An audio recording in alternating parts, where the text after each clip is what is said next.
And welcome to the Action Shooting Show. We are live now. We've got a couple new faces here. We've got Nick Hansen and John Hutt. So Mike Ford may be joining us here in the near future. He's got family stuff. We're going to see if we can get him in here. But as always, this show is brought to you by Primer & Co. So check out primerandco.com. As a quick introduction, I guess, do you guys want to kind of introduce yourselves real quick and give a little, just whatever background you think is pertinent? John, you want to go first? Hey, what's up? My name's John. I've been running and gunning for about going on close to 5 years now, since early 2017. But my intro to that was from a lifetime of alpine climbing, mountaineering, rock climbing, and other endurance sports. So today our topic is training, and I'll be talking about how I train for run and gun, but through the lens of that background, where I mostly just spend a whole lot of time going up very big hills with very heavy backpacks. Yeah, and Nick, if you want to kind of share. Yeah, sure thing. I'm Nick. I've been doing run and gun for now approaching 3 years. I started with Zombie Run and Gun in 2018. Met John through that, so kudos to that. My background is nowhere near as expansive as John's. My background is a lot of swimming through various sports, some time in the Marine Corps, but that has very little impact on the training that I do today and have been doing in preparation for run and gun and various other events. But that's kind of my brief background with this in regards to what we're talking about today with the physical training aspect of run and gun. For sure. And I'm going to be, I mean, most of the people know my kind of background, and I'm going to be guiding conversation and learning, hopefully with a lot of you guys. Both of these guys, though, I know, like John has shot USPSA, other sports like that, and as all his other sports he's talked about. Nick, I think you've done some other like two-gun stuff and maybe USPSA and some action more, because you've done some of the more like adventure type matches too, correct? A couple. Looking to just get into perhaps some other ones. I have an event called a Gamut Challenge in Tampa, Florida area in February. That's kind of a 2-day long, two-gun-esque kind of match with some rocking involved. Something like a go rock with some shooting is kind of what I'm led to believe it is. But yes, mostly two-gun, some USPSA, and of course run and gun. Good deal. And yeah, so with this, I mean, we're kind of talking since all of us do run and gun together, but I think this training is going to, in general, affects a lot of things. Obviously, more than anything, it affects your life. That's what's gotten me hooked on run and gun and doing this, is that it gives me a good excuse to take care of myself better. But if you do USPSA, if you do 3-gun, if you do like whatever, being fitter, having better cardio, being stronger, that's all going to positively affect just about every aspect of your life. So I think this has got a lot of really broad topics. Some of it we'll get into is like very specific to like run and gun and maybe the length of the event, because what you do if you're doing 10Ks and more is maybe not what you do if you're doing 5K events and whatnot. But we'll kind of get into that. As a real quick disclaimer, none of us are doctors, none of us are sports medicine people or physical trainers. So check with your doctor if you've got health issues. Make sure that you're fit, and whatever we tell you, go and do your own research and really figure out what the right way to do this, because we're kind of giving a lot of our own personal what's worked for us, and I know like John and I think Nick has done, we've all done reading and we've all done our own kind of thing, but you really need to figure out what's good for you and make sure that you're well researched and you're being safe with it, because hurting yourself, getting injured is counterproductive to this goal. All right, so anything you guys want to add before we kind of go on? Nothing for me. I think we can jump right into it. Agreed. Let's do it. All right, good deal. So I guess the first thing I have here is goals for working out. Would you say that that's probably a good starting point? I guess if you want to kind of go from there, John.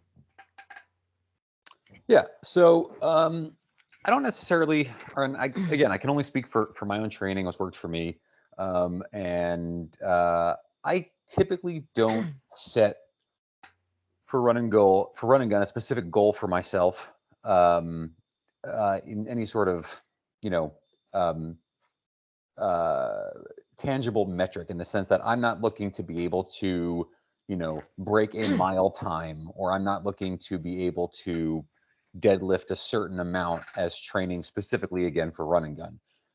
For me, what I'm really looking at is more about hours that I log training over the course of a month or a season or an entire year.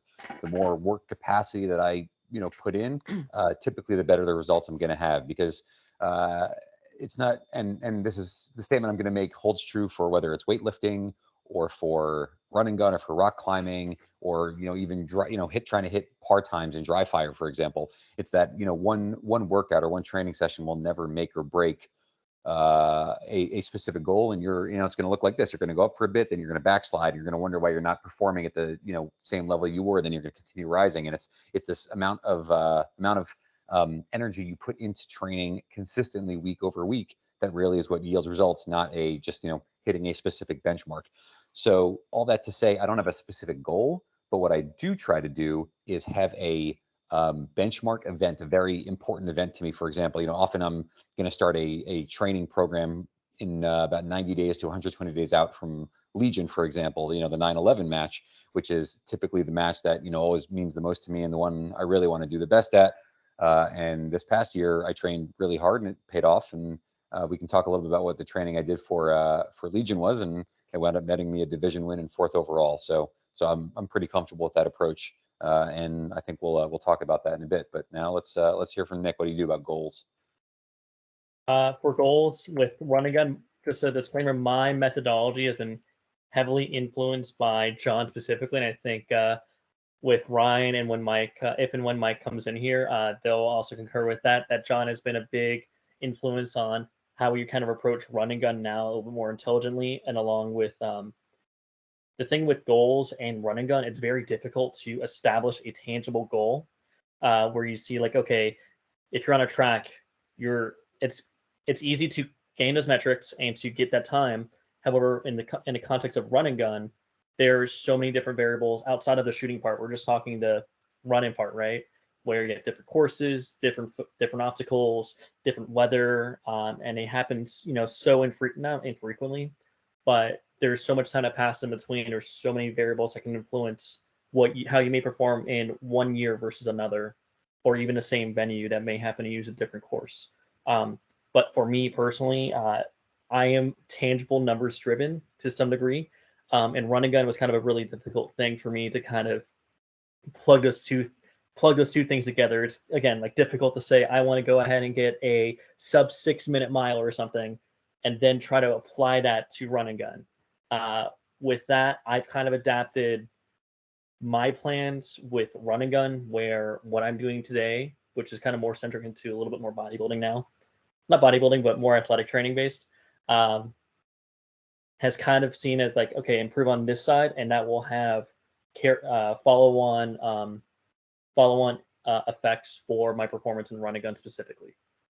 And that's the way that I kind of approach it, where I'll be looking at, say, okay, I want to go ahead and complete this certain drill or a certain circuit within X amount of time, or I would like to go ahead and, we'll say, a row machine, do something within a certain distance within a certain time. So kind of a benchmark like that helps me personally, and kind of has those effects on run and gun performance.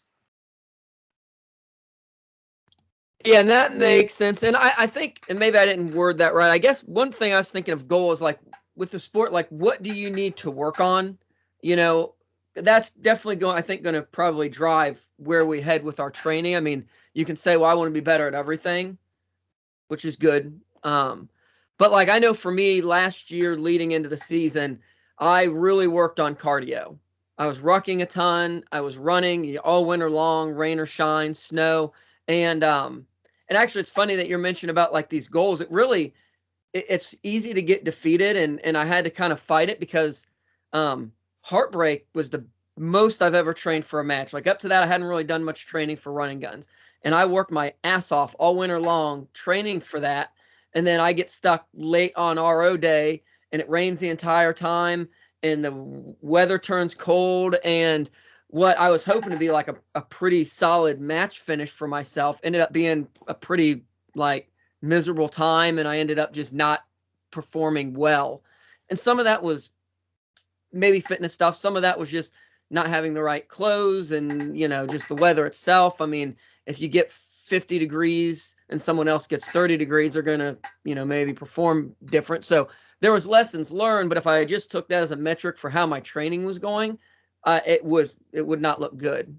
But you kind of have to fight that because I definitely know that I was better trained for that. And if I wouldn't have trained that hard, I wouldn't have done as well. But there was lessons learned from that as well. I mean, my strength training, I've added that because my lifting and moving things was not my strength in that.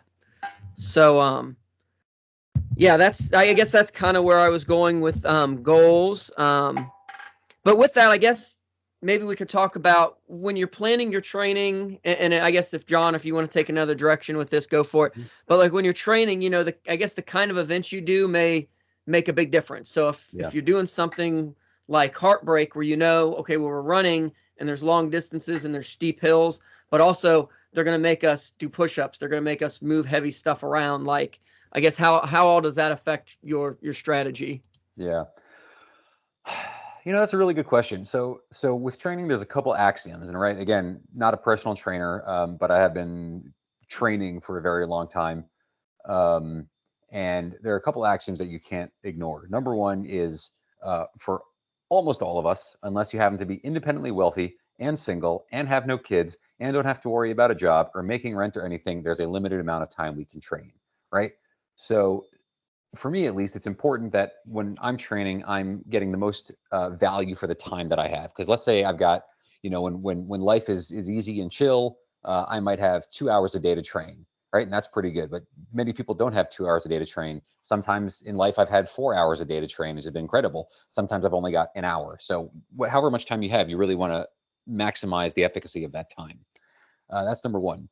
Number two, you want to make sure, or you given a specific amount of time, there is a limit to how much capacity your body has to train, both physiologically as well as mentally, right? And so you've got to make sure that your training methodologies are aligned with your goals. And that now I understand what you were talking about when it comes to goals per se. So to answer your specific question, I don't specifically change my training a ton when I'm thinking in the context of greater run and gun. So Heartbreak is a more physical match where something like, what's a good example of a different match? Heartbreak, very physical. There's a lot of, things to move. There's a lot of heavy crap to carry. Whereas if I compare it to some of the matches, here's an example, like Pawnee, for example. Any of the Pawnee matches has just been, how long can you run down this demoralizing, endless dirt road and keep your pace up? Right. So there is going to be a slightly different element of training, but for run and gun specifically for me, I've always found that, with one exception I can think of, I've always been strong enough to do anything that's been asked of me at a match. And really what I'm trying to work on is speed and endurance, keeping up a pace, moving under weight. The one example that I really struggled with physically, and it's the first time this has ever happened to me, is getting that dummy back in the car on, I think, stage 3 or 4 at this most recent Legion. I damn near threw my back out. It was just wet. It was slippery. The dummy, like, I couldn't get a good hold on him, and I struggled so hard. But everyone struggled so hard on that. But I'm a 6'2" dude. If you're a much smaller person, if you're a woman, if you've got maybe a prior injury, then you may really want to think about putting more strength-based training into your working out. For me personally, I don't really work on that. I mostly work on carrying heavy packs and running, or a combination. And I'm just going to like slide the needle between the two extremes, running as fast as I can with no weight versus moving under heavy weight, but going at a slower pace. And I'll just kind of slide that needle back and forth based on what I think the demands are. And also if I'm entering a division for an upcoming match that has me carrying weight, whether I'm going to be in some sort of operator division or a tier 1 division, or whatever the match director, whatever shenanigans the match director has planned for us. Does that answer your question? Yeah, for sure. And that's for you. And I think that's a good example. Like, where your strengths are in that. Like I said, for me, I know my upper body strength, my core strength, like lifting heavy things is not where I'm at. I got a desk job. Mm-hmm. I'm 5'10". So that's something I found a deficiency in doing all these matches. And I'm still working on what you're talking about, the cardio, the running further, the running with weight further, and, having that endurance, but then finding like through these matches, like, hey, I don't have to be world's strongest man strong, but Yeah. I do kind of have to, like, that is a deficiency. That Jeep, lifting Rescue Randy into that Jeep, I'm pretty sure he weighed as much as I do. I think someone said it was like 160, 170 pounds. Yeah. And that sucked. It really did. It was horrible. So it was dang horrible. I got Everything else and was I fine. got it. Yeah, exactly. Yeah, even the Heartbreak stuff, like the weights they had at Heartbreak this year, like some of them sucked and my form sucked. I screwed up my back doing it, but I could handle the weight. But that Rescue Randy was awful. So I guess, Nick, does that seem to be the same A for little bit you? different from like I suppose a more common person terms where they don't have the literal decades of experience with athletic training, alpining, and in high altitude backpacking, among other things. From my perspective, when I got into the running gun world, relatively fit person. Like I'm not a fat dude. I was primarily a big runner, swimmer, not a triathlete, not that. But getting into running gun, a big thing that when I began to take this seriously in terms of like my athletic training was, all right, where are my weaknesses? Where are my places where I can yield the most improvement? And typically with run and gun, you're seeing again like different avenues where you have some elements of weightlifting involved, where you're picking things up, clean and pressing it over a wall, or you're dragging that 6'2", Rescue Randy on I think stage 4 of Legion. Also, that extracted my soul. That is when my match went completely downhill from there. So 100% concur with that. But again, like you're establishing your baseline of not necessarily based on like, okay, this is what my mile time is. This is more along the lines of, all right, let's take an honest assessment of myself. And that may require a couple running guns for you to actually get that pushed into you to where you need to accept that there are some deficiencies you need to have and you need to legitimately address them. And I think that kind of goes along with what we mentioned before with the goals is you can't really establish the goals for your athletic benchmarks if you don't really know what you're capable of doing. And with run and gun, it is kind of difficult in some ways to replicate the full and like totality of the circumstances you'll experience. So again, it may take a few run and guns to fully understand what you may need to improve specifically. But any person going in there may say, all right, I have a background with CrossFit or something. Okay, well, you may need some remedial training on, all right, maybe I need to go for a longer term thing. I need to explore more zone 2 exercises versus a quick, say 3-minute to 45-minute long kind of duration exercise. So the big thing for me in that aspect was establishing metrics, or rather benchmarks, and an honest assessment of myself, and then tailoring my athletic training to address those while maintaining what I'm already good at to an extent.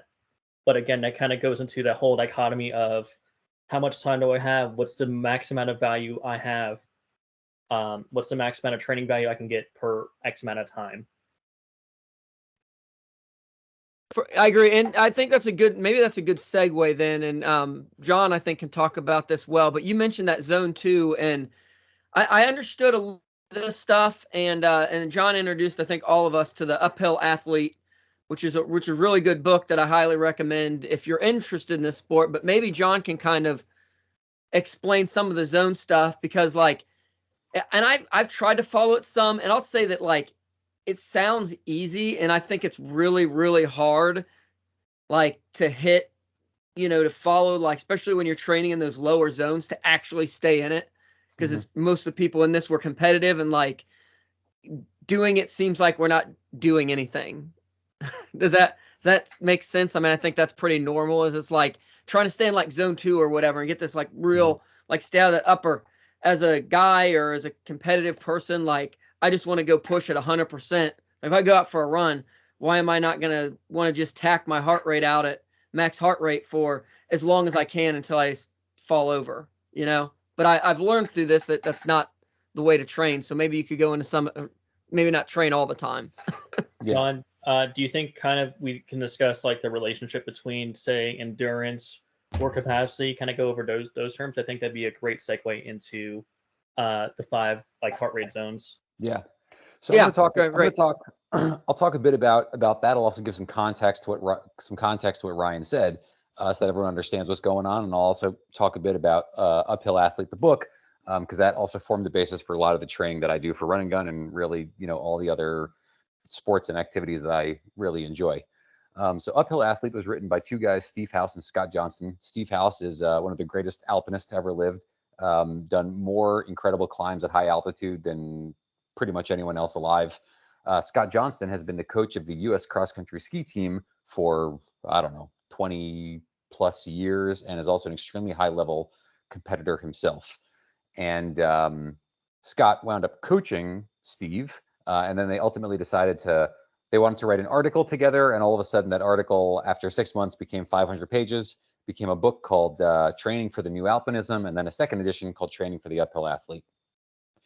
And these ideas are not new. This concept exists in endurance running. It exists in almost any endurance sport. And it's the idea that we have to build, as athletes, a cardiac base. And a cardiac base is the idea that teaches our body to use fat as the fuel instead of sugar.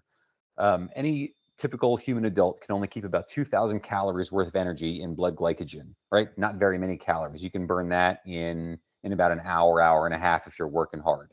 But any of us, myself included, like all 3 of us are fairly lean individuals, and each of us have at least 100,000 calories on tap of body fat that we can burn. And when I talk about body fat, we're not talking about a weight loss, right? We're talking about an actual source of fuel. And the way you teach your body to do that is you do work below your aerobic threshold. And the aerobic threshold is that point at which your body crosses over from burning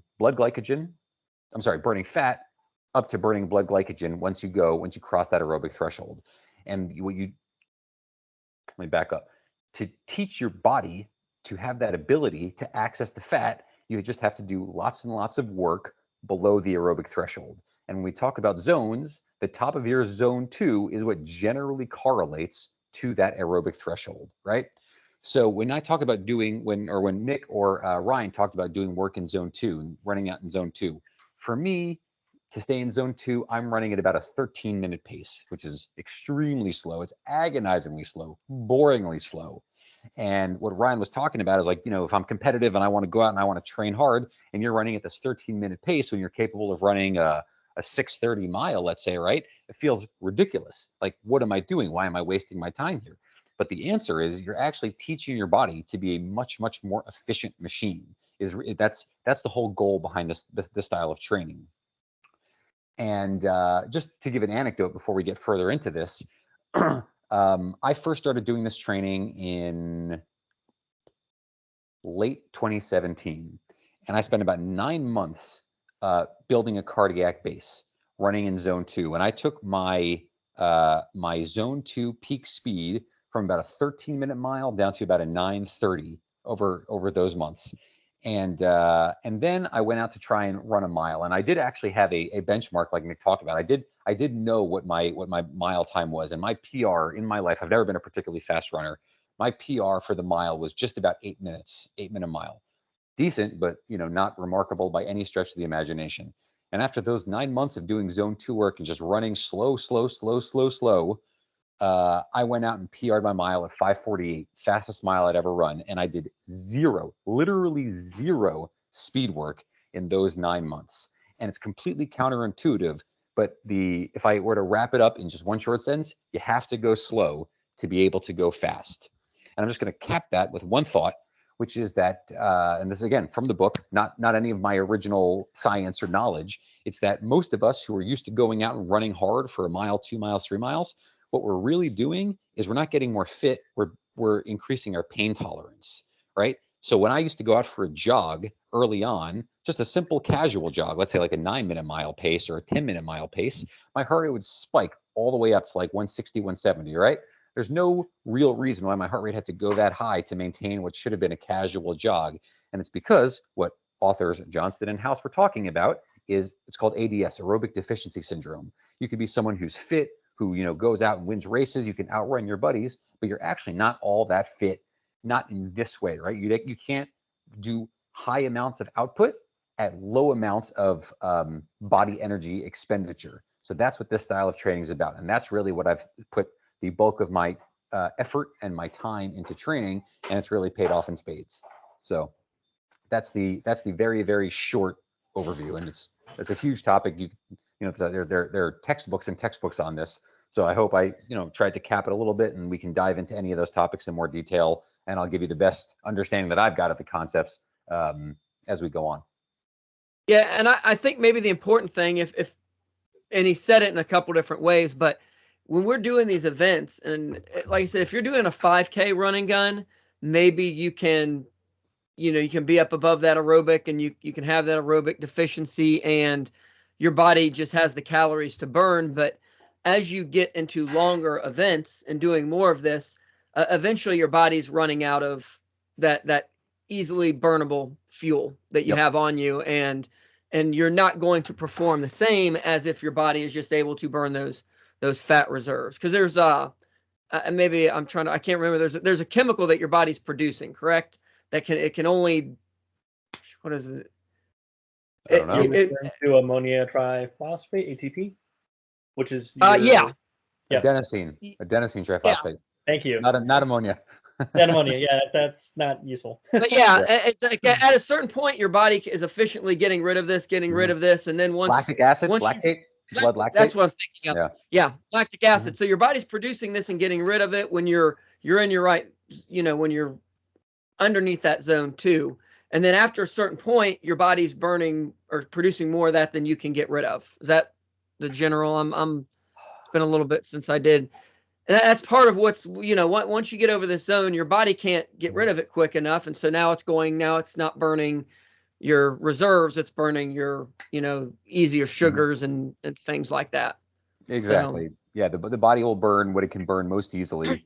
And shunt as much as it can to the brain, because the brain is a huge consumer of your blood glycogen and whatever's left to get your lungs and your legs pumping.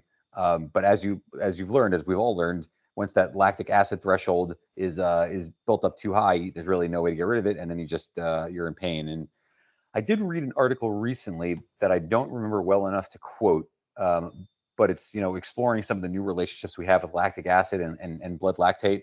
I don't know enough to speak about it in any authoritative capacity at all, other than to say I think we're learning in past year and a half about the different relationships and how the body evacuates lactate from the blood.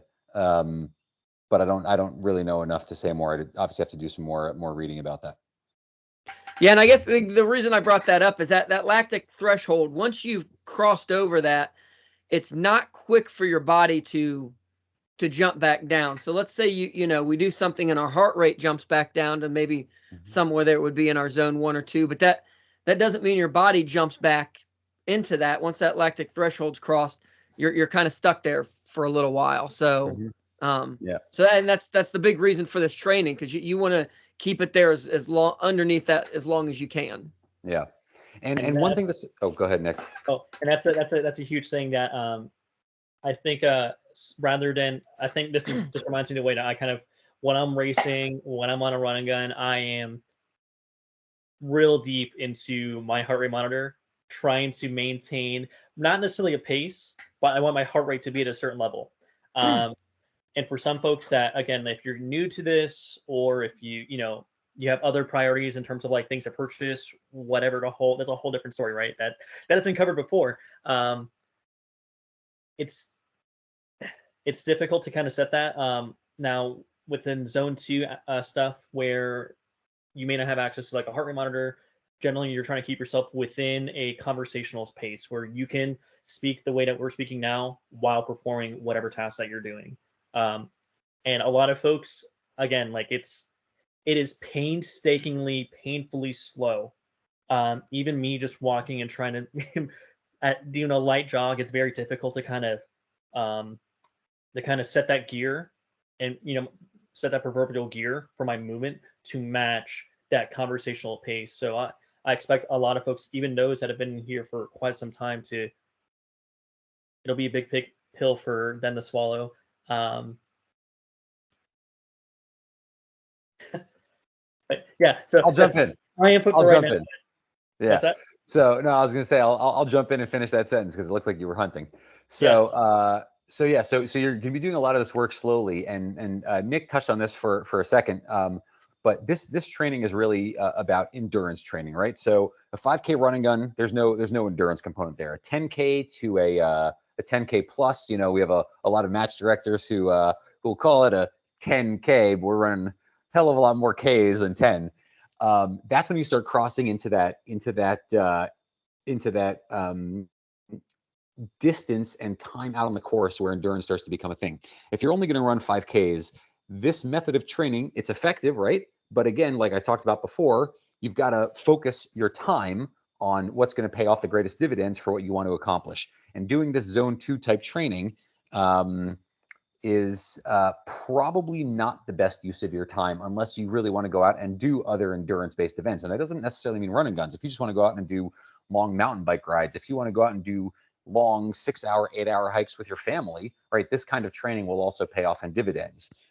It's sort of the diametric opposite of doing CrossFit, which are, super intense, super hard workouts or high intensity interval training for 45 minutes, right? That can get you to a point, but it's the endurance capacity that you're not going to build doing those types of training.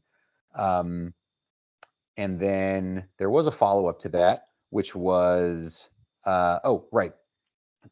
Let's set some expectations around how long you have to stick to a program like this before you're actually going to start seeing results. And the answer is a damn long time.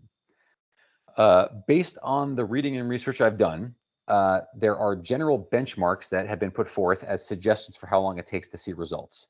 And it's all dependent on how many hours per week you can spend working in zone 1 or zone 2. If you can devote 6 to 7 hours per week of zone 2 work, so that's basically going out for a slow jog an hour every single day of the week, it's going to take at least 6 to 9 months before you see any improvement whatsoever, right?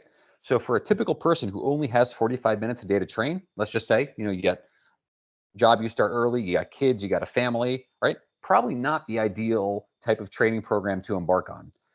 If you can devote 10 hours a week, you might start seeing results in about 6 months or less. And if you got 12 hours a week, you can probably start seeing results 12 plus hours. You'll start seeing results, I believe, in as little as 3 to 4 months, depending also on what your baseline fitness is and how, quote, fat adapted you are as an athlete already. But those are the kind of rough guidelines you can have in your mind before you launch out on a program like this. And the point that I'm trying to make is this is it's a very time intensive type of training. And if you're just going to do let's say like one slow run a week, honestly, it's probably not worth it. Like, it's going to take so long to see any benefits. It's going to take so long for your body to make any physiological changes and actually change the energy pathways in your body. It's probably not worth it. So before you embark on this sort of training plan, number one, make sure you've got the time to devote. And we're talking ideally a minimum of 8 hours a week. And also make sure that you do a heck of a lot more than just listen to this podcast. I recommend getting the book, Training for the Uphill Athlete, or there's some also running specific ones. I think something called the Maffetone method, Maffetone. He was a big running coach, and he espoused this style of training.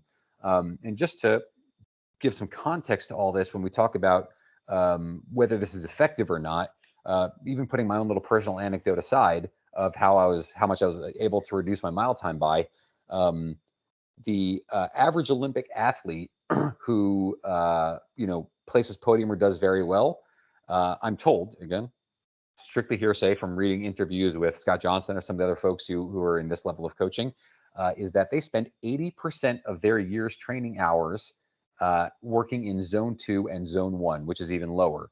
Zone 2 roughly correlates to about 75% of their heart rate. Zone 1, I think, is below 60%, right? Now, for me, for Nick, probably for you, Ryan, we're moving slow.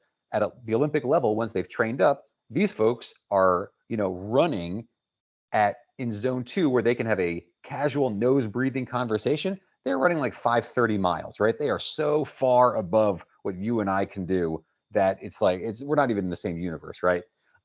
But they've put in the time season over season, which is the important thing to remember. This is not like you do this for 30 days before a match. You do this for 6 months every year and continue building your base higher and higher and higher. It's really like it's a lifetime achievement goal you're trying to do, but it's never going to happen unless you start yesterday, right? And you've got to put in the time. But under those sort of 3 boxes, number 1, I've got the time to devote, and I'm going to stick with it for a while. Number 2, my goal is to actually get better at endurance events.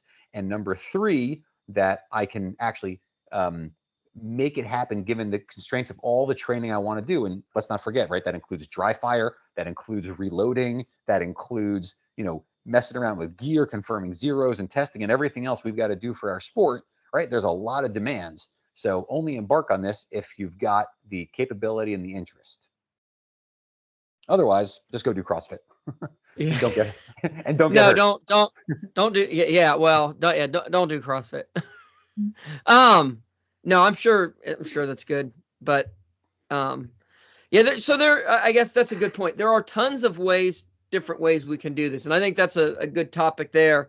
I think regardless of, and we can maybe talk about. I'd like to maybe have Nick talk about his like what he's been doing as far as like lifting and that sort of thing, but because I'm going down that path a little bit, but I think an important thing here is consistency in whatever you do. Like John said, doing something once or twice, you're not, if you're really bad or you're really out of, maybe you'll see those real quick, small gains, but like to really get any use out of fitness or any of this, you really have to be consistent with it. You have to say, here's my plan. Here's how much time I can afford to do this. And sometimes you have to, make time. I mean, we all have the same amount of time in the day. I've been getting up at 4 a.m. so I can be at work by 5. So I have an hour to work out before I get to, I have to clock on. So, that's been a sacrifice that I'm having to make to get that time in for me to start doing some strength training. Because that was my deficiency. So I guess, Nick, you've been doing that for the last year or so. Do you want to talk a little bit about what you're doing or maybe your goals or any of that? Sure. Just I guess some context here. Again, relatively okay fit guy. Not like crushing anything substantial. Again, like a kind of swimming and running background, I suppose. But this, I don't call this journey, but me focusing on athletic training kind of sparked with the intention of, all right, hey, Heartbreak is coming up. I've done Heartbreak 2020 and 2021. And 2020, within Heartbreak, just some context for folks that may not know. I know it's been discussed before. I think even the previous episode, where they have the Heartbreak division, they have the Heartbreak Plus, where you carry weight, and then you have to do additional challenges on top of that. For 2020, my first Heartbreak, I had a real difficult time. We had some deals where we were dragging things, we were throwing things over. I didn't fail anything, but there were some relatively close calls. I was like, all right, well, if I wasn't watching my heart rate as closely as I was, if like say that was my first running gun, it would have been a pretty bad time. So with Heartbreak coming up, this most recent Heartbreak in 2021 coming up in February, I was like, all right, let me go ahead and do something for myself. So almost a year ago to today, I saw professional training just through a trainer. So going to like certain gyms and nothing CrossFit, but more of like metabolic conditioning, which itself is a CrossFit term, and addressing some more weightlifting things that have been a big weakness on my end, which has yielded dividends within performance for run and gun, but more specifically for those events where we're like dragging, carrying, or other things like that. And this is coming on the heels of me being kind of a subject of a longer duration, like a lower volume to low to medium intensity kind of workout philosophy that we were seeing with Zone 2 training. There was a period of time when, before John moved to a different location, we were relatively local to each other, and we would do 6-hour Zone 2 hikes with each other. John would leave me in the dust, but we do this maybe once every week. We did it a few times, and we did it independently with each other. But this is something that I was doing for months, and frankly, I wasn't getting results. But that was on a lack of commitment. And just another point here to highlight is that doing this aerobic training, where you want to raise your aerobic threshold, again, takes so much commitment, takes a lot of time. And I'm not trying to dissuade you. I'm just trying to reiterate how important it is to be consistent with this, because the results are smaller incremental, but again, they yield massive lifetime long kind of improvements for yourself and your performance in run and gun and elsewhere. But anyway, back on track with Natus Zone 2 stuff. Didn't really work out for me, just lack of commitment. Moving on to a little bit more traditional stuff. That has led to improvements on my end. Most recently, John and I competed together in a match in Montana, and we ended up taking first place overall with that, where there were some physical aspects of it that I think we ended up getting second place, but first place as a team, if I recall correctly. Are you talking about the 12-mile speed ruck? Yeah, exactly. Yeah. I suppose we could talk about that, but among some other things too, where we've had successes, had success, but you've already mentioned some other things here. I'm just going through some notes I was writing down here. But yeah, strength training, again, it kind of goes into, again, that honest assessment of yourself of like, okay, my end, terrible at deadlift, terrible at bench, terrible at squat, because I had zero background on doing it. Now I'm much more confident. I'm getting some better numbers. I'm getting better numbers now. And that has led, again, to me performing those things like dragging Rescue Randy, getting like multiple stage wins involving these kind of props. And that's been a direct result of doing this athletic training, where I'm putting about 9 hours, 8 to 9 hours a week into doing this type of stuff. Nick, is most of your effort in the weight room? Is there any running mixed into this at all? Are you just straight lifting, or doing running is a thing?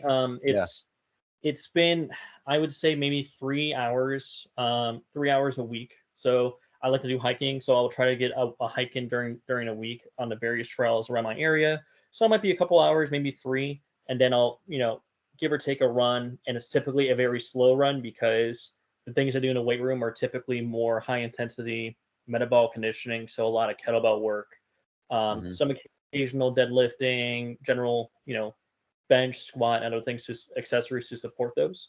But most of it is in like higher intensity, shorter duration, kettlebell and other things of that nature.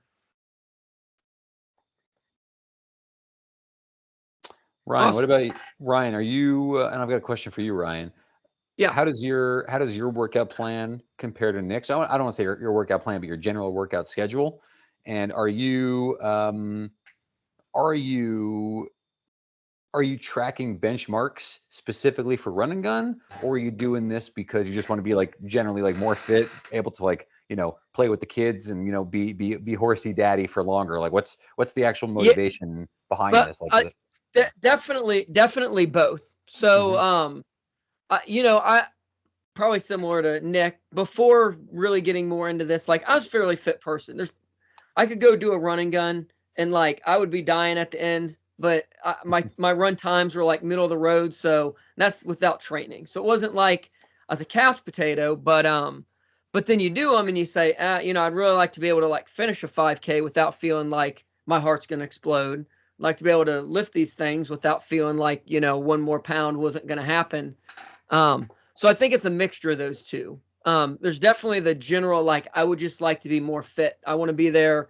I want to be able to, be there with my kids, be able to roughhouse with them, be able to have better cardio, heart health, so that, I can be 90, 95 and if something didn't happen, obviously you have no control over all that, but that like I'm not keeling over at 60 because, of heart disease or something, something related, because I'm 60 pounds overweight. Yeah. As far as like, and this is kind of recently, I mentioned I started weight training. So that was really like a week and a half ago. And I'm doing my research. I'm trying some different things. But I kind of said like, I know I need to do this. So Friday I'm going in early. I kind of like grabbed some workouts and I thought, okay, well, I'll do a leg day first. I'm just going to get going.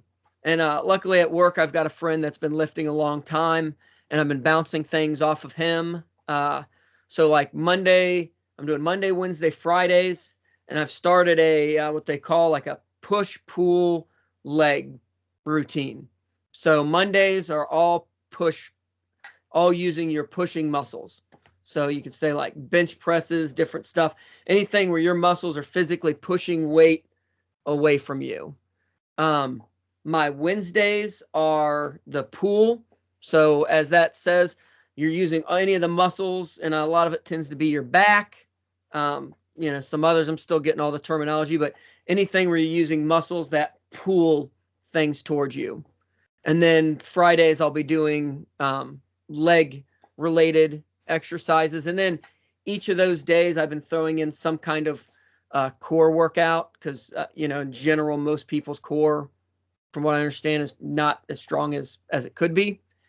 And then with that, Tuesdays and Thursdays I'm doing some, I guess, more extended cardio. I've been kind of getting back into running, but trying to keep it a little bit lighter to get back into it. So like a 2 or 3 mile run. Maybe one of them every so often is a ruck, or every so often is like interval training. So I'll do 30 seconds where I'm sprinting, 2 minutes where I'm like kind of a regular, like, I think typically my trail running, which is all I do, is like a 12.5 minute mile, 11 or 11 and a half, 12 minute mile. So like I'll do that, and then I'll sprint and then do that. So that's kind of where I'm at right now. But it's very exploratory because as I think I said at the beginning, I'm just getting deeper in this and trying to get my feet wet. Did that kind of answer what you? Yeah, I think so. So I mean, we've all got 3 very different approaches. I think one of the things that will be interesting is then track performance over time and track some benchmarks, and we can see, because I'm personally skeptical that weightlifting offers a ton of benefit for run and gun, with the exception, of course, of like the individual physical challenges, like on a stage, drag a dummy or whatever else the MD dreams up. But I could be wrong, and I don't know. Like I've never really had a dedicated weightlifting. I haven't had a dedicated weightlifting program since college. But now I'm about to hit 40, and I'm lighter than I was in college because I was lifting a lot and I was bulkier, but I certainly wasn't any fitter. But again, I'm mostly training for run and guns and for climbing, where your body is your engine, and the strength to weight ratio is a critical component of how well you're going to be able to perform, or how comparatively little work you have to do. It's a lot easier if you're 175 pounds to pull yourself up the side of a mountain than it is if you're 200 plus. So yeah. Well, and I think some of that's the difference. So you're a climber. I'm guessing that your upper body, your core, like in the actions of doing that, you are probably already stronger than I am, just because that's its own type of workout. So like I'm doing strength training, but the goal is not really like huge amounts of weight. I'm not wanting to go out there and in a year from now I don't want to be able to bench press twice my body weight. But if I can bench press close to my body weight and do it for 20 or 50 times, I guess it's that getting more muscle and having a little bit more muscular endurance, if that makes sense. It's kind of the long-term goal. So yeah, I'm not looking to put on weight, size, or anything like that. And but maybe converting some of the fat that I have to muscle and getting that, just having a little bit more physical strength that lasts longer. Yeah. Yeah. I mean, that's an admirable goal for anyone. And of course, if you do something like run and gun and BJJ, we've got a lot of buddies who do BJJ and run. Like climb and run and gun, they BJJ and run and gun. And for that, having good push-pull strength is very important. And as you mentioned, like I've got great pull strength. I can do pull-ups all day long, but I'm actually comparatively quite weak at the pushing aspects. I can barely bench my body weight, right? But I can do 40 pull-ups on a good day. So like it makes no sense, but that's just where I am. So that's something I gotta work on my own if I'm gonna, let's say get a better, more holistic balance on my physical capabilities. And one thing I will note is for the folks who are listening to this as you're older, I think around the age of 40 is when you start losing about 1% muscle mass per year, just by sheer physiology of aging.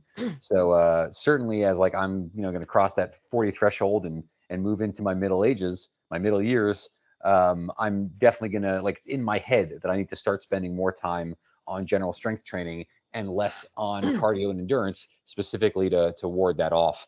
And for those of you who've met my dad, he was at the North Carolina Run and Gun with me last month in September. That dude is about to hit 70 and he is still shredded, but he works out like a lot, and it shows, like it pays off. So, the best answer, of course, is don't let yourself get out of shape. Try and stay in shape early on. You'll have a much easier time for the rest of your life. Yeah, and I think some of this goes back to goals, because like the guy that I'm friends with at work, he's a tall guy, he's really tall, and he's 6'5" and 290 or something. He's broad-shouldered, he works out, so his goal is to get big. Yeah. But then talking to him, like, my goal is not to get big, because as you kind of suggested, like moving a whole bunch of weight, like if you look at any long distance runner, you look at any sprinter, like they are not giant people, Yeah. Having said that, look at, there's some football players that got a lot of muscle and can still move fast. So it's not like they're mutually exclusive. I mean, we run with like Scott Kiefner. Yeah. Carries around a good deal of muscle, but still puts down a pretty good, pretty impressive run time. So kind of know your goals and train towards those. I mean, I know none of us here are experts on the weightlifting. I'm still just getting into that, but I just know some of the, like, Heartbreak, when there was some stuff I was lifting and it's poor form, and my back was jacked up by the end of it because I'm lifting with my back and not my legs, and how do you learn to do that better is to hit the gym and lift heavy things. Yeah. So yeah, we'll see where it goes. I mean, I think Heartbreak will still maybe not be it's not the ultimate metric, but if I go through there and feel more confident in doing all of that, I'll consider that kind of a win. But just, I guess, generally in life, I want to be able to have, I think, don't most of us get into this sport because we think it's kind of a good test of like our all around fitness, like so, I guess I could do the tactical games if I really wanted to see how well I lifted things, but but I'm not into CrossFit, so I don't know how well that would go over. It doesn't have much appeal for me either. Maybe one day. Maybe one day we can talk about that in a different podcast. For sure. Like we could do a run and gun adjacent activity podcast and talk about all the other things you could do, like multi-day field matches. And I've done a couple. Nick's done a couple. There's the Gamma Challenge coming up. Nick is registered. I'm potentially gonna sign up. I actually spoke to the match director today about it. There's a slot left if I want it. So we'll see. Go ahead. Oh, I was just saying, the reason I called it the Action Shooting Show is because like I like shooting a lot of different things, and so maybe I'll get someone on for the like the tactical games. I know I've talked to Sean Murphy. I think he's going to talk a little bit about like the team sniper matches in the future, because those sniper matches are kind of appealing to me. I like the mix of what they do that's different, especially like the multi-day matches. So I guess we've kind of beat this into the ground a little. I did want to mention diet, and I don't think any of us are nutritionists, but much like we're not physical athletic trainers either. We're just we're pontificating into the wind, man. But let's talk diet for a sec.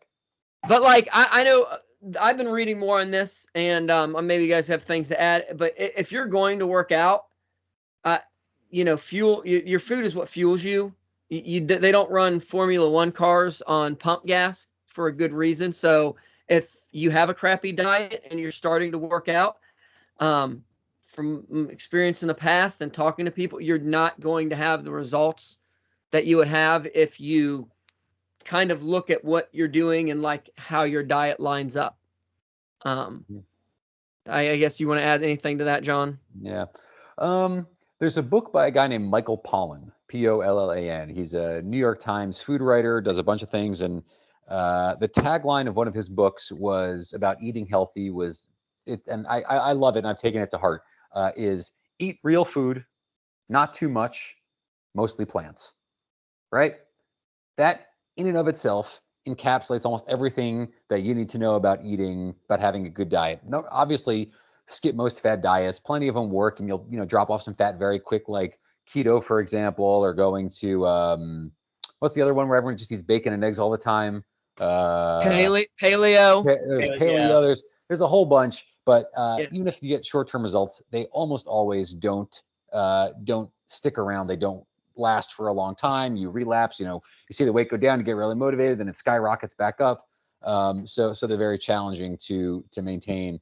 And But I think those kind of diets are reflective of just simply that. It's the way that we frame them as diets. It's a temporary thing with adopting something like that, whether it be keto, whatever. I'm not a dietary person myself, but those are massive lifestyle changes. And for someone like me, and I imagine for all of us, we eat pretty good. I'm not saying we're counting macros or doing all that. I don't do that. I have zero interest in doing that. I'd like to live my life, and I'd like to enjoy it. Not to say counting macros is enjoyable for some. It's just simply not for me. But again, that tagline is quite elegant, where or covers some pretty things pretty shortly. But you got like the majority is like carbohydrates and all this fun stuff. Within that, what's the whatever macro percentage that you go for between carbs, fat, and oh my gosh, I'm blanking on the other one. protein. Thank you. Yes, the important one. Right. If you want to build muscle, that's all they talk about, right? Yeah, something silly like that, right? Yeah. But I frankly don't have too much to say about diet. I'm really lazy. I do food prep of like I'll throw something in the slow cooker or sous vide something and grill some veggies, do something like that. I want to have my time be used effectively, and I don't find that I get a lot of benefit of using my time of counting my calories, doing this and that kind of by following those benchmarks and seeing what improves. If there isn't like a giant deficiency with what I'm doing in terms of diet, then I don't see a big reason to change that.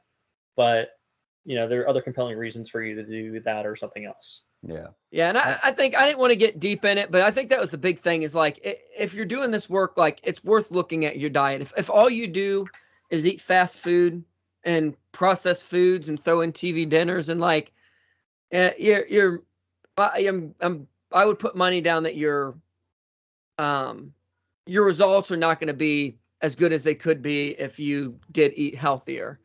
I know on the fad diets, one of the best advice I ever heard, I think, was that basically any diet that you can't consistently do for the rest of your life is probably a diet that you want to stay away from.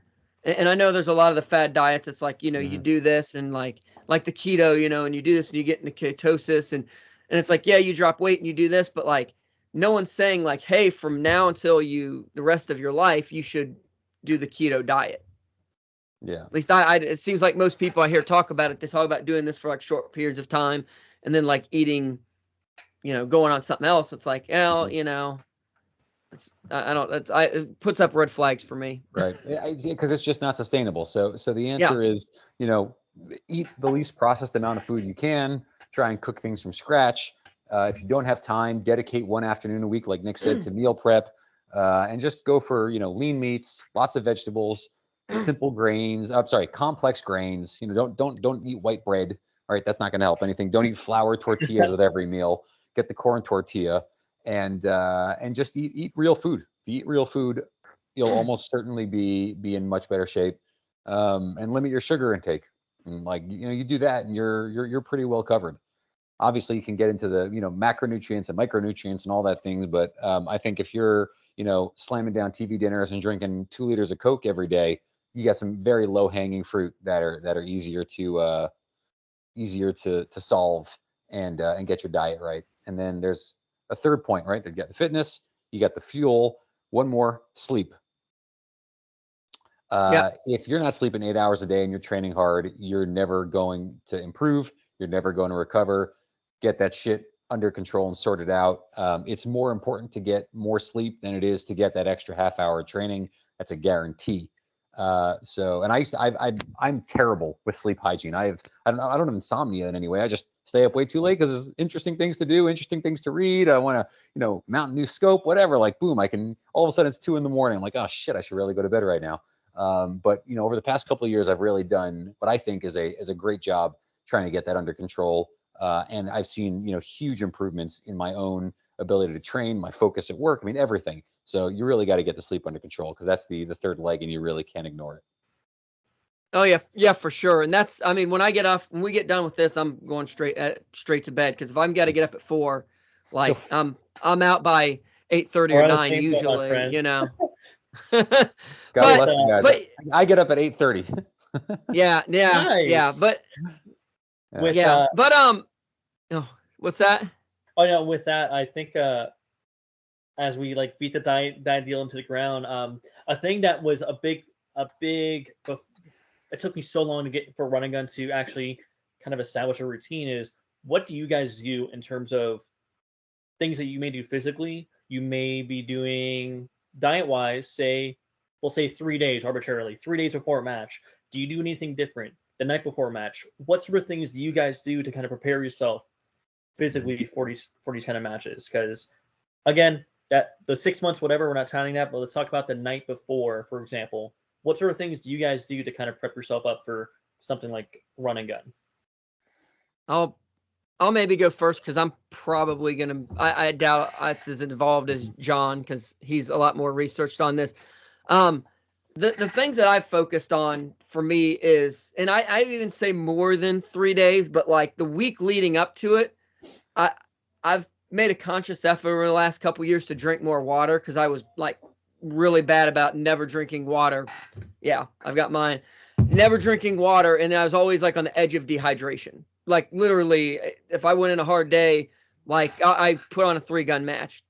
By the time I was coming home from the 3-gun match, on multiple times I'd be throwing up, being dehydrated, because I just wasn't drinking water. And then I do all this work and I'd overwork, because I'm not one to just stop because I feel like crap. So for me, leading up to that, like the week before, I'm actually stepping up water. If I'm drinking like 8 cups of water a day, I'm trying to go 10 or whatever. Also, typically I'll up foods that help your body process water. Bananas, or I know a big one. Salty stuff. So, I may have some like animal cracker, or not animal crackers, the goldfish, or things with a little bit of salt in them. And try to, just get a little bit more water, get a little bit more hydration in me. And then typically a little bit more electrolytes, like Body Armors, sports drinks or something like that. Just mostly it's hydration, and then just try to eat well, decent meals, but nothing crazy. How about you, John? Hydration's a big one, and I've been drinking out of my trusty Allen's Arsenal Nalgene. Thanks to Allen's Arsenal for sponsoring so many matches and keeping the Run and Gun community afloat. Really appreciate your continued efforts. But yeah, like you, hydration's a big one. Definitely start trying to step it up, primarily because I don't want to have to carry a lot of water on the course. So the more hydrated I am at the start, the better off I'm going to be. I do try to eat a big dinner, but not necessarily like a heavy dinner. I'm not going to get like, I don't know, something like super loaded down in fat or anything. But if I can get like a nice burger and fries the night before, something that's pretty great. Something with a lot of veggies as well. And I try to eat pretty early, specifically because I don't want to go to bed on a full stomach. I want to get some digestion going on. The morning of, I'll eat. I like to have like in an ideal world, my run time is like 10 or 11 o'clock. I like to have a couple hours in the morning. I hate being the first one out the gate. Unless it's the middle of the summer, and then I'll do whatever I can to get the first run time. And and I'll eat a decent breakfast, eat a banana, then I'll eat another banana about 10 minutes before go time, and drink a cup of coffee just to get a little bit of caffeine going on. Luckily, caffeine doesn't make me poop. So if it makes you poop, you probably don't want to drink a cup of coffee 10 minutes before go time. And the other big thing for me specifically, I've had for years issues with my hip and sciatica. So I have a really, really detailed stretching regimen that I'll do, and I'll roll around on a lacrosse ball, and I'll use a Theracane and really try to work out my hips, my lower back, and my calves to make sure that they're nice and supple, so that I don't cramp up, a half mile in.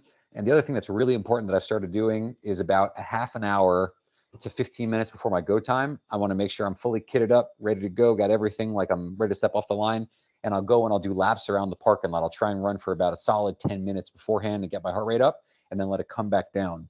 One of the things I've found is that it basically lets my body know, like, hey, I'm about to go to work. Because if I am just been like lounging around and then go out to the start line and just hit it, my heart rate spikes very, very early. And it takes me a solid 30 minutes to recover and kind of like come off of that initial shock of immediately like running off the line and then hit that baseline. If I go and do that nice light jog and do some like dynamic stretching and get my heart rate up into like the 130s, 140s, and then I have about 10 minutes to relax prior to my go time, I find that my heart rate's a lot more stable throughout the course of the event, and I'm not sucking wind so hard when I hit, run into stage 1 or stage 2.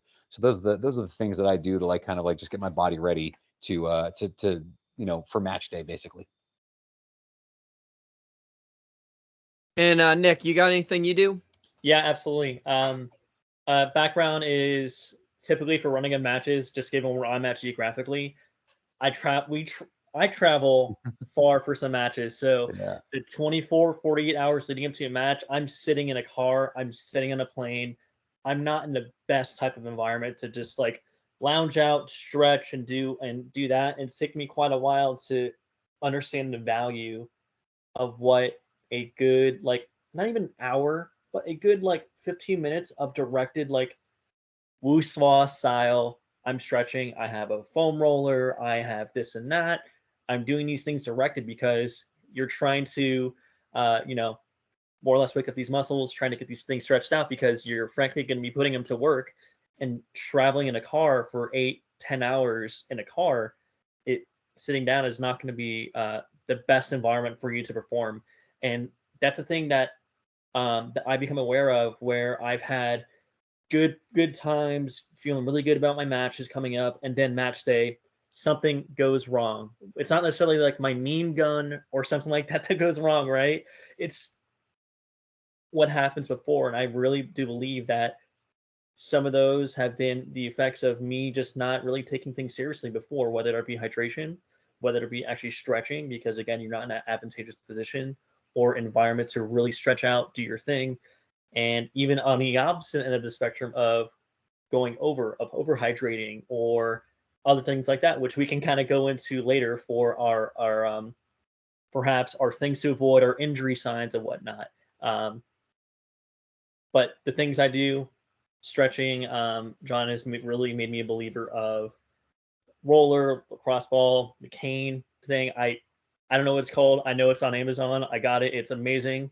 Um, and hydration, electrolyte stuff is good. God, don't overdo it. Speaking from the heart, do not do it. I typically like going for a single electrolyte pack the night before and perhaps the morning of. And generally, the three of us, Mike included, also like the staff to run. So you need to kind of put those variables in your formula of like, all right, I'm running in the morning. All right, maybe I shouldn't be eating a breakfast. But if you're, say, doing an afternoon relay, now you need to kind of consider, all right, I'm working all day, my heart rate's up, I need to concentrate on drinking water. So those are the different things that you may need to consider, especially if you're doing staffing or even some other form of exertion prior to the match. Yeah, for sure. I know. What was that heartbreak? I was ROing in the morning and then went in the afternoon, and I did not eat enough before that. So I kind of learned, and again at Legion, I had a later run time. Actually, I think I had the last 5K run time to leave, but I was a little more conscious of kind of like grazing throughout the day and eating some, making sure I had some bananas, an apple, some granola bars, some healthier things like that, and a small sandwich, just things to get a little food in, but not too close. Let's kind of, yeah. Oh, yeah. sorry. One more thing before we transition there. One thing I've learned is, lack of a better term, be a little selfish with yourself. Be conscious of yourself. Where you may be concerned with, like, say, I want to make sure I'm staffing this right. I want to make sure that I'm doing things right for, say, these folks. But when it's your time to go, you're not able to perform. Then you're putting other folks in jeopardy. You're delaying things. So you need to be, again, conscious of yourself and honestly be a little bit selfish with your own well-being particularly when it comes to your performance with these matches. That actually raises an interesting point. Maybe down the road you can do an episode on what it's like to RO, the difference between ROing and competing, because that's a whole different topic. It is. All of us have RO'd a ton of matches. So yeah, and it's in every sport. I mean, three gun. There's a hit that you take for sure. The one thing I want to go into, and we're a little over an hour and 10 minutes, but maybe some warnings, some things that we can share as far as the downsides, the caveats to training, or things to watch out for. I can speak, even though I haven't been doing this very long. Last winter, I went and hit it hard, and I saw a lot of improvements and gains, but then I also had some overtraining injuries that I was dealing with leading up to heartbreak, and some things where I had previous, and I've just kind of found out some issues with my legs that maybe I wouldn't have been overtraining if I wouldn't have had that, but because I have like a IT band issue, that the training I was doing really aggravated that, and then it made it harder to train. So obviously getting hurt is not the way to improve your health. So I know that's overtraining is a big one. If you're lifting, if you're doing stuff like that, as Nick's talking about getting a personal trainer, you definitely don't want to go into this stuff and do it wrong, because you start pulling muscles, you start doing things wrong, you can really you can tear stuff. That obviously that's go into this well educated, I guess would be my thing to try to avoid that, and not too much too soon. John, you got anything to add to that? Anything I meant? Yeah, there's all sorts of things that you can do, obviously, to build yourself up and be a more durable human. But if you get injured, obviously it's all for naught, right?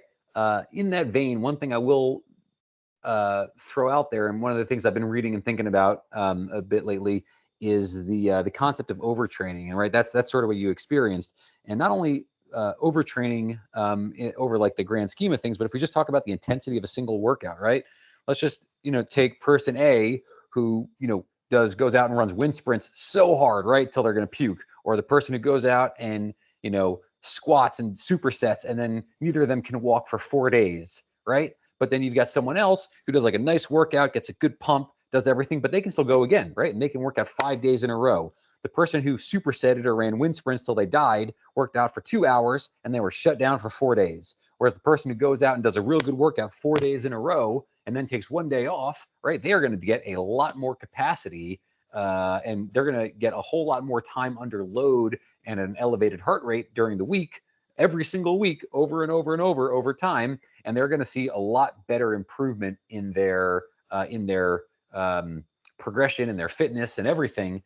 So be mindful that you're not, going too hard, because even though, at a very basic level, intellectually, it makes sense. Like, oh, if I go really hard, I'm getting a better workout. You're probably not. And unless it's being designed by a real talented trainer or some sort of coach, you're almost always going to be better off not going to that 99% of intensity and running yourself to failure than you would be just getting a really good workout in every single day, but making sure you're consistent and really putting up as much volume as you can, because volume, as we know, is really where gains are made, not so much short bursts of intensity. Yeah, absolutely. And learning from that, that's why right now I'm running like 3 miles, because that's a good, I can get that done and I feel good afterwards, but I'm not dying, and my legs my legs and knees aren't killing me. And same thing with my weight. I'm probably doing, if I went to a trainer, he'd probably start me with more weight than I'm doing right now. but I'm kind of learning some of these exercises, and so if I start small, if I'm doing something wrong, I'm going to catch it before I'm trying to bench my own weight and jacking something up because my form's not right. So yeah, I think that's great advice. Nick, you got anything? No, I've got nothing to add for this portion. I think we're good to move on. All right. I mean, that's all I had on notes. I guess if each of you guys kind of want to maybe add a closing thought or something like that, if you got anything else you want to talk about. Yeah, I got two. Number one, get a heart rate monitor. If you're serious about training, get a heart rate monitor, and make sure it's one that it can be either phone or watch wrist based, but make sure it has an actual strap that goes underneath your sternum. The wrist based ones are not accurate when it's too hot. They're not accurate when it's too cold. Get something for a heart rate for a chest strap because that actually uses the electrical impulse of your heartbeat as it traces across your chest. Very accurate, and that's the only way you can actually track heart rate. Second, get an accountability buddy. Ryan, you and Mike, you live close to each other. Super easy for you guys to work out together. When Nick and I lived close to each other, it was great to train together. We'd get together as often as we could, usually once a week. I don't really have that in my new place in my new location, and also I travel so much that it's really been really hard to get an accountability buddy or a training buddy. So at the very least, I can do virtual accountability with homies around the country and plan workouts together. But I definitely miss having someone that I could work out with on a consistent basis, week in, week out. So I would say the two best things that you can do for your training: find someone to train with and get a way to actually measure it. How about you, Nick? And on my end, I'd say it's pretty simple. Is approach this, I guess, with anything in life with clarity, with the most clarity that you can gather, and that goes with having your buddy to go around with, or again with this huge community that we have here. There is somebody that knows what's going on. There's someone that may know a network or two that can assist you, or that can give you better insight to what you're doing. In short, approach what you're doing with absolute clarity, with as much information as you can have that is useful for you. Absolutely. And this we're in an age of information, and that's a good and a bad thing. I mean, we all know I can get on and I can get my phone and I can Google and get 1,000, 2,000, 10,000 articles on whatever I'm doing, whether it's weightlifting, whatever it is, which is great. So get on, do your research, but if you can, get that personal trainer. If you've got friends that have, we got a group chat and, we all talk fitness. I've learned a ton from John and Nick and Mike on fitness stuff. It's really catapulted me. I got this friend at work that I can talk to, I started off on my weightlifting, strength training. I literally showed him my phone. I was like, here's what I'm doing. And he's like, you don't want to do all that. He's like, here's what you should look at. So he tells me about the push-pull legs. So I start researching that, and it gives me some focus. Okay, here's what I can, here's some good information. And through that, you filter and I've started on something. Maybe these workouts work for me. Maybe I've got to, I'm still reading on stuff. Maybe I need to adapt or change. But I definitely agree with Nick. Get an idea of what you want to do. Ask questions, do reading. Every Facebook's full of message boards and groups. There's still physical, there's the older message board systems out there. There's Reddit. I mean, there's 1,000 places you can go talk to like-minded people and get really good advice, vet it all, and maybe take it with a grain of salt and look and see what their credentials are. I mean, we take a lot of advice from John because John is, when he gets to it, when there's a run and gun, he is usually one of the top fastest guys there.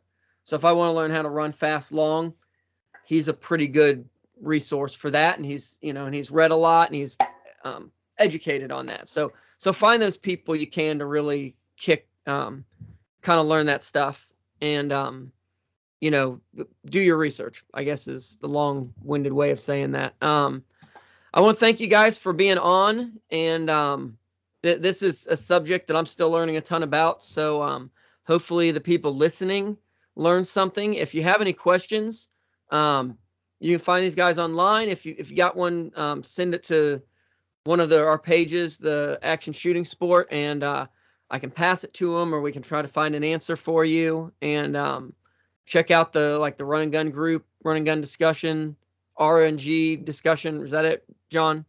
On Facebook. Yep. RNG discussion. RN, the letter NG discussion on Facebook. You can search for it. Answer all the questions, or else you won't get accepted to the group. And there's a ton of information there. Ton of discussions. There's a ton of old topics you can research. I've written up some training plans that I put there, like a full 12-week run and gun training plan. Obviously gear discussions as well. It's like the single best resource out there if you want to get more into run and gun, or learn what's worked for people who are doing well, or works for people who don't do well but go out and have a great time too. That's also an option. Yeah. It just depends on what your goals are. So yeah, that's the place to go. Yeah, and that's, I mean, I asked recently about strength training and got a lot of great things, because I was like, okay, I want to do this, but I have no clue what to do. And I got a lot of great advice on there, and then there's some like not great advice, but that's the internet, you just, you kind of filter through and you get to know the players, and like there's people that tell you things and you're just like, all right, well, I know you don't know, if I was to give people advice on how to get huge, you would probably not take it from me, because I'm not huge, Right. So yeah, vet everything. But thanks again, you guys, and yeah, let us know if you got any questions with this. Awesome. All right, bye. Thanks again. It was a pleasure. Appreciate it. Good night, gentlemen.